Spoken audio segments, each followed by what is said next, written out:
Sir media की बात हो रही है, मुझे कहीं से पता चला था कि आपको मूवीज़ में बड़ा इंटरेस्ट है, फिल्म्स वगैरह में जी। और हमने आपको 12th फेल के ट्रेलर में भी देखा, तो वो सब क्या है ज़रा बताइएगा। ये बात सही है कि मुझे फिल्म मेकिंग का शौक लंबे समय तक रहा है और मैं कॉलेज के बाद के दिनों में सोचता था कि फिल्म डायरेक्ट करूँगा। और 3 इडियट जैसी फिल्म, बल्कि ललन टॉप में इंटरव्यू कुछ दिन पहले मेरा हुआ तो उन्होंने पूछा था, तो मैंने बताया भी था कि मेरा मन करता है कि 3 इडियट जैसी कोई फिल्म बनाऊँ जो एजुकेशनल बेस्ड हो, एजुकेशन से ज़्यादा मतलब जिसमें मनोरंजन भी हो और एक मैसेज भी हो। अब संयोग ये है कि इस मतलब शुद्ध रूप से संयोग है कि 4 साल पहले मेरे एक विद्यार्थी अनुराग पाठक ने एक नॉवल लिखा अपने ही एक दोस्त के बारे में। मनोज शर्मा एक IPS ऑफिसर हैं, श्रद्धा उनकी पत्नी हैं। ये दोनों मेरे स्टूडेंट्स हैं। श्रद्धा IRS हैं, काफ़ी सीनियर रैंक पे दोनों लोग इस समय काम करते हैं। अनुराग भी जॉइंट कमिश्नर है जिन्होंने लिखा नॉवल।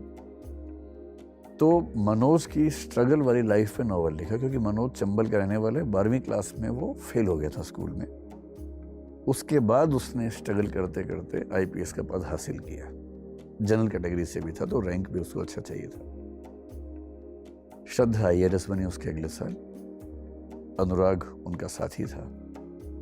तो अनुराग के मन में आया कि मैं एक नॉवल लिखूं मनोज की लाइफ के बारे में। उसने पहले भी नॉवेल्स वगैरह लिखे हुए थे, तो उन तीनों की इच्छा थी कि मैं भी उसमें कंट्रीब्यूट करूं। तो मैंने उसकी एडिटिंग की, नॉवल की भूमिका लिखी। ये 4 साल पहले की बात है, 2019 के आसपास की बात है। फिर जब वो नॉवल छपा तो हमने एक सेमिनार किया उसके बारे में। वो नॉवल काफ़ी मतलब हिंदी के सबसे सुपरहिट नॉवेल्स में पिछले कुछ समय के रहा। कोविड के दौर में वो नॉवल कुछ फिल्मकारों के हाथ में पड़ा। उनमें से एक फिल्मकार विधु विनोद चोपड़ा हैं, जो 3 इडियट्स के प्रोड्यूसर भी थे। अभी बहुत सरप्राइज की बात है, मुझे ये आइडिया था कि उस नॉवल पे कई फिल्मकार सोच रहे हैं और विधु विनोद चोपड़ा उस पर शायद ज़्यादा सीरियस हैं।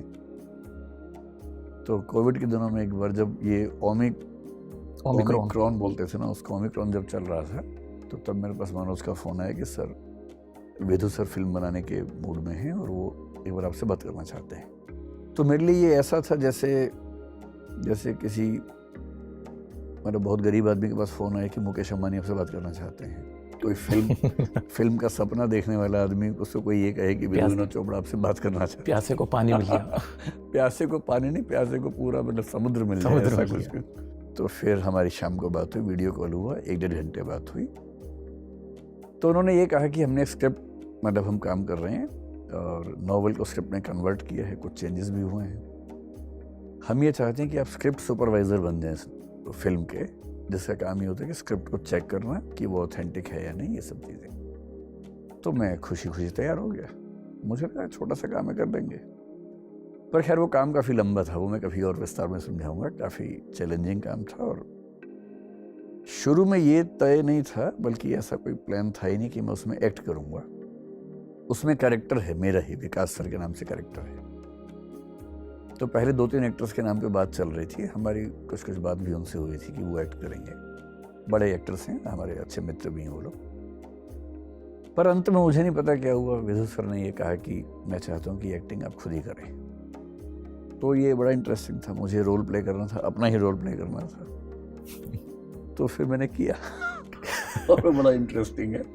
तो उस फिल्म में 3-4 सीन ऐसे हैं जिसमें मेरी भूमिका है और बस हो गया। तो सर कैसा लग रहा है अपना ही रोल प्ले करना? एक बात तो मैं दावे से कह सकता हूँ कि आप एक्टिंग बेस्ट करोगे जिस तरह से आप बाकी चीज़ करते हो।